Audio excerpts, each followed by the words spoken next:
बहुत समय पहले की बात है। पहाड़ों और घने जंगलों से घिरे एक राज्य में भैरवनाथ नाम का एक बड़ा कुख्यात डाकू रहता था। उसका नाम सुनते ही व्यापारी कांप उठते, सैनिक सतर्क हो जाते और गांव वाले अपने दरवाजे बंद कर लेते। राजा ने उसे पकड़ने के लिए विशेष सिपाहियों की टुकड़ी भेजी। एक दिन पीछा इतना तेज हुआ कि भैरवनाथ को अपना घोड़ा छोड़कर पैदल ही भागना पड़ा। जंगलों से होता हुआ वो एक नगर के पास पहुंचा। वहां एक विशाल शिव कथा चल रही थी। सैकड़ों लोग बैठे थे। मंच पर विराजमान थे संत नीलकंठ महाराज, जो बड़ी भक्ति से भगवान शंकर के दिव्य स्वरूप का वर्णन कर रहे थे। भैरवनाथ चुपचाप भीड़ में घुस गया। थोड़ी देर बाद सैनिक भी वहां पहुंचे। उन्होंने सभा को देखा और सोचा, यहां कोई डाकू कैसे आ सकता है, और वे लौट गए। भैरवनाथ बच गया, लेकिन अब उसके कानों में कथा के शब्द उतरने लगे। संत कह रहे थे, कैलाश पर विराजमान भगवान शंकर, जटाओं में शोभित चंद्रमा, गले में नागराज, मस्तक पर गंगा, हाथ में त्रिशूल, कमर में डमरू। भक्तों ने उन्हें कितना दिव्य श्रृंगार अर्पित किया है। भैरवनाथ का मन डोल गया। उसने सोचा, इतना अनमोल सामान और वो भी एक साधु के पास। अगर ये सब मिल जाए तो जीवन भर ऐश करूं। कथा समाप्त हुई। वो धीरे से संत के पास पहुंचा, चाकू निकाला और उनके गले पर रख दिया। जिस शंकर का तुम वर्णन कर रहे थे, उसका पूरा पता लिखो। संत मुस्कुराए। कौन हो भैया? नाम सुनकर लोग कांपते हैं। मैं हूं भैरवनाथ डाकू। संत बोले, पता लिख देता हूं। कैलाश पर्वत, वहां माता पार्वती के साथ भगवान शंकर विराजते हैं, पर तुम उन्हें लूट नहीं पाओगे। डाकू हंसा।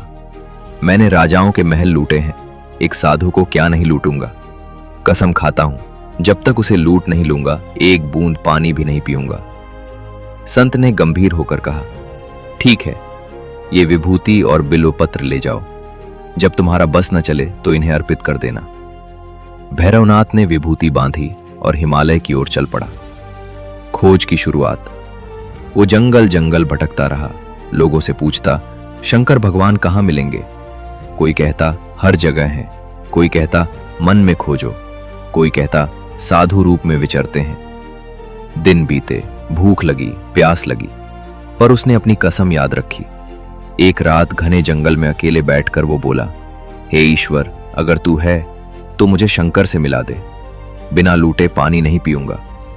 तभी एक स्वर गूंजा, अरे शंकर, तुम्हारा त्रिशूल इधर रह गया। वो दौड़ा। एक वृक्ष के नीचे एक साधु ध्यान मग्न बैठे थे।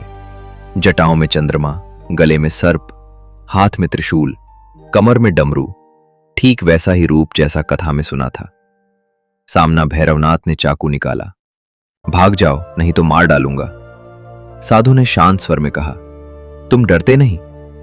डाकू बोला, मैं काल से नहीं डरता, तुझसे क्या डरूं? साधु मुस्कुराए। भैरव तो मेरा ही एक रूप है, और तुम अपना नाम भैरवनाथ बताते हो। डाकू क्षण भर को चौंका, फिर बोला, चंद्रमा, नाग, त्रिशूल सब उतारो। साधु ने सहजता से कहा, ले लो। भैरवनाथ ने विभूति निकाली। ये एक संत ने दी थी, कहा था जब बस न चले तो चढ़ा देना। साधु ने विभूति अपने मस्तक पर लगा ली। डाकू ने भी थोड़ा सा हाथ में लिया। जैसे ही उसने अपने माथे पर लगाया, क्षण भर में उसकी दृष्टि बदल गई। उसके सामने अब साधारण साधु नहीं, स्वयं नीलकंठ, जटाधारी, त्रिशूलधारी, करुणामूर्ति भगवान शंकर खड़े थे। चाकू हाथ से गिर पड़ा। वो भूमि पर गिरकर साष्टांग दंडवत हो गया। प्रभु, मुझे क्षमा करे, मैं पापी हूं, कृपा। भगवान शंकर बोले, उठो भैरव, तुमने जो कसम खाई थी वो पूरी हुई, तुमने मुझे लूट लिया। डाकू ने आश्चर्य से पूछा, प्रभु, मैंने क्या लूटा?